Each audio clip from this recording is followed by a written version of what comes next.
बीच firing भी हुई। प्रधानमंत्री नरेंद्र मोदी के दखल के बाद राज्य को रेमडेसिविर का कोटा बढ़ा दिया गया है। सबसे ज्यादा महाराष्ट्र को रेमडेसिविर मिलेगा। पहले 30 अप्रैल तक महाराष्ट्र को 2,69,000 रेमडेसिविर मिलना था, जिसे केंद्र सरकार ने बढ़ाकर 4,35,000 कर दिया है। आपको बता दें, रेमडेसिविर का कोटा बढ़ाए जाने के बाद राज्य के मुख्यमंत्री उद्धव ठाकरे ने प्रधानमंत्री मोदी का आभार जताया। तो वहीं उत्तर प्रदेश को 30 अप्रैल तक 1,63,000 और गुजरात को 1,65,000 रेमडेसिविर मिलेगी। वहीं दिल्ली को 72,000 और छत्तीसगढ़ को 75,000 रेमडेसिविर के इंजेक्शन मिलेंगे।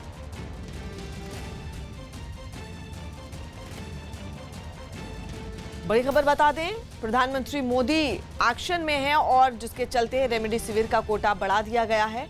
अगर बात करें महाराष्ट्र की, तो महाराष्ट्र को 30 अप्रैल तक 2,69,000 रेमडेसिविर मिलनी थी, जिसे अब बढ़ाकर 4,35,000 कर दिया गया है।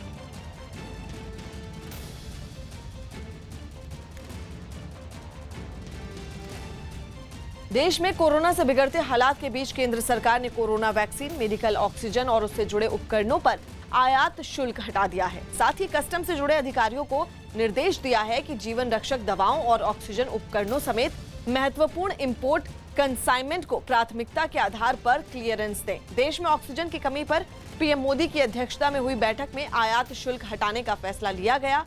वित्त मंत्रालय ने बताया कि कोरोना वैक्सीन पर 10% का आयात शुल्क हटा दिया गया है और इसी तरह ऑक्सीजन और उससे जुड़े उपकरणों के आयात पर लगने वाले 5% शुल्क को भी 3 महीने के लिए हटा लिया गया है।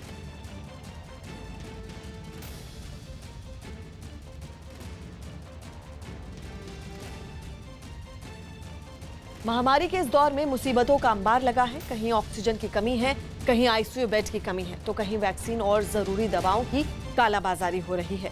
परेशानियों से चौतरफा घिरे देश में वायरस की काट तलाशने के लिए एड़ी चोटी का जोर लगाया जा रहा है। केंद्र सरकार ने वायरस की इस रफ्तार पर ब्रेक लगाने के लिए जहां गांव-गांव तक वैक्सीनेशन का महा प्लान बनाया है, तो वहीं पूरी सरकार अमला महामारी के इस दौर में मिशन ऑक्सीजन में जुटा हुआ है। वाली मौत का भी है। बीते 7 दिन में कोरोना से होने वाली मौत का आंकड़ा भी लगातार बढ़ता जा रहा है। बीते 3 दिन के औसत को भी समझना जरूरी है। बीते 3 दिन में देश में कोरोना के नए मरीजों की कुल संख्या 9,94,351 रिकॉर्ड की गई है। बीते 3 दिन में कोरोना से होने वाली मौत की संख्या 6,991 दर्ज की गई है। यानी बीते 3 दिन में रोजाना कोरोना के 3,31,450 मरीज आ रहे हैं, जबकि बीते 3 दिन से कोरोना की वजह से रोजाना 2,330 लोगों की मौत हुई है। भले ही ये आंकड़े डराने वाले हैं, लेकिन कोरोना से होने वाली मृत्यु दर 0.70% है, जो कि 1% से भी कम है। मेरा इस अवसर पर लोगों से इतना कहना है कि धैर्य के साथ, और 1-1.25 साल में शायद अधिकांश लोगों ने ये भी समझ लिया है कि बीमारी को धैर्य के साथ जब हम एनकाउंटर करते हैं, पेशेंस अपना लूज नहीं करते हैं, तो मेजॉरिटी लोग घर के अंदर ही आराम करके ठीक हो जाते हैं। अभी किसी प्रकार की पैनिक सिचुएशन में थोड़ा सा भी बात हुआ तो हम भाग रहे हैं अस्पतालों की तरफ, ये स्थिति की जरूरत नहीं है। दिन ब दिन कोरोना के विकराल होते आंकड़ों पर ब्रेक लगाने की कोशिशें भी बेहद तेजी के साथ आगे बढ़ रही हैं। केंद्र सरकार के स्वास्थ्य मंत्रालय ने देश में वैक्सीनेशन के आंकड़ों को जारी किया है।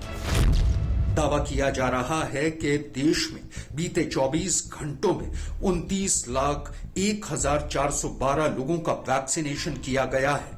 इसी के साथ कुल वैक्सीनेशन का आंकड़ा 13,83,79,832 पहुंच गया है।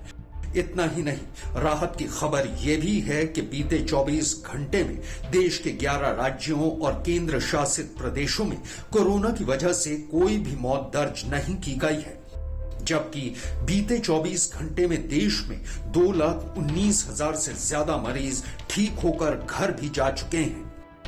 सच है कि देश कोरोना काल के भयावह दौर से गुजर रहा है, लेकिन एक सच ये भी है कि कोरोना के खिलाफ भारत सरकार बड़ी मजबूती से जंग लड़ रही है।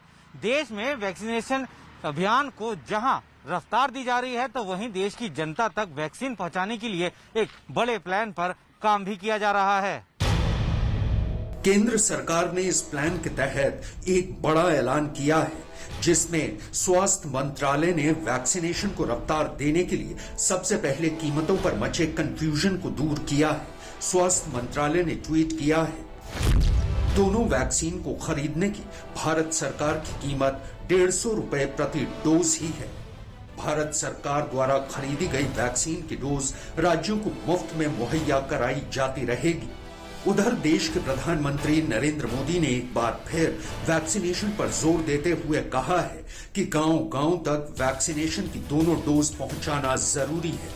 हमें सारी सावधानियों का पालन भी करना है और ये भी सुनिश्चित करना है कि गांव के हर एक व्यक्ति को वैक्सीन की दोनों डोज भी लगें। भारत सरकार अभी 45 आयु के ऊपर के हर व्यक्ति का मुफ्त टीकाकरण कर रही है। हिंदुस्तान के हर राज्य में कर रही है। अब 1 मई से 18 साल की उम्र से ऊपर के लोगों को टीका लगाने की प्रक्रिया शुरू होने वाली है। आप सभी साथियों के सहयोग से ही ये टीकाकरण अभियान सफल होगा। इतना ही नहीं, प्रधानमंत्री नरेंद्र मोदी ने राष्ट्रीय पंचायत दिवस के मौके पर लोगों से बड़ी अपील की है। अपनी अपील में उन्होंने कहा कि इस वायरस को किसी भी कीमत पर गांव तक नहीं पहुंचने देना है। बीते 1 साल के अनुभवों से मिली सीख का जिक्र करते हुए पीएम मोदी ने यह भी कहा कि अगर पहले की ही तरह एकजुट होकर काम किया जाए तो कोरोना के प्रसार को गांव में फैलने से रोका जा सकता है।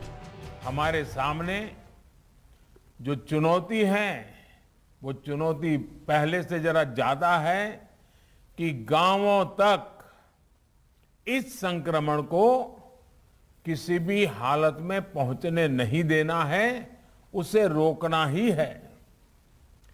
पिछले साल जो आपने मेहनत की, देश के गांवों ने जो नेतृत्व दिखाया, वही काम इस बार भी आप बड़े चुस्ती के साथ, बड़ी डिसिप्लिन के साथ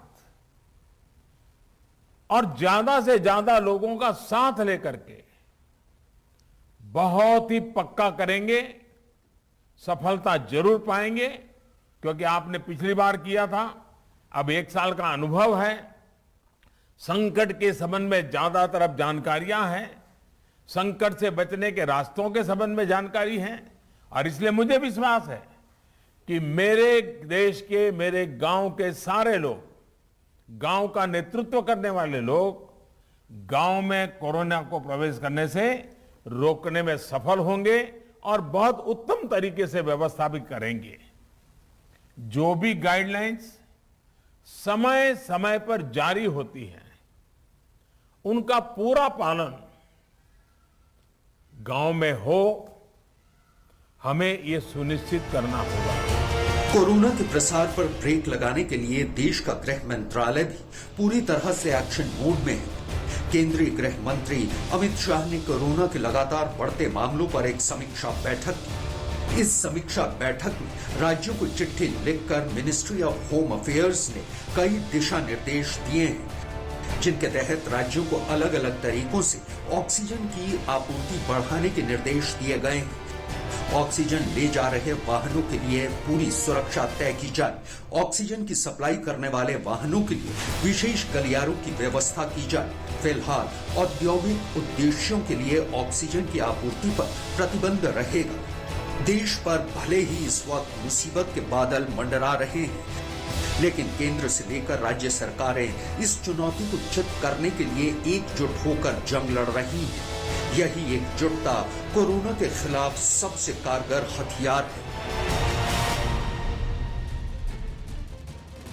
इस वक्त की बड़ी खबर आपको बता दें, दिल्ली में कोरोना का कहर लगातार जारी है, जिसे देखते हुए फिर से बढ़ सकता है लॉकडाउन। जी हां, 7 दिन और बढ़ सकता है लॉकडाउन। जिस तरह से कोरोना के केस लगातार बढ़ रहे हैं, उसे देखते हुए ये फैसला लिया जा सकता है कि फिर से 7 दिन का लॉकडाउन बढ़ाया जाए। कल सुबह 5 बजे तक लॉकडाउन है और दिल्ली में कोरोना का कहर लगातार जारी है और उसको देखते हुए बढ़ाया जा सकता है लॉकडाउन। बड़ी खबर आपको बता दें, 7 दिन और बढ़ सकता है लॉकडाउन। विक्रांत हमारे सहयोगी इस वक्त फोन लाइन पर मौजूद हैं। विक्रांत, क्या जानकारी, क्या माना जाए कि लॉकडाउन और बढ़ सकता है? देखिए, इस बात की पूरी संभावना नजर आ रही है। जो दिल्ली सरकार में चर्चा चल रही है उसमें ये कहा जा रहा है कि दिल्ली का पॉजिटिविटी रेट जो है कोरोना का वो 32% से ऊपर चल रहा है।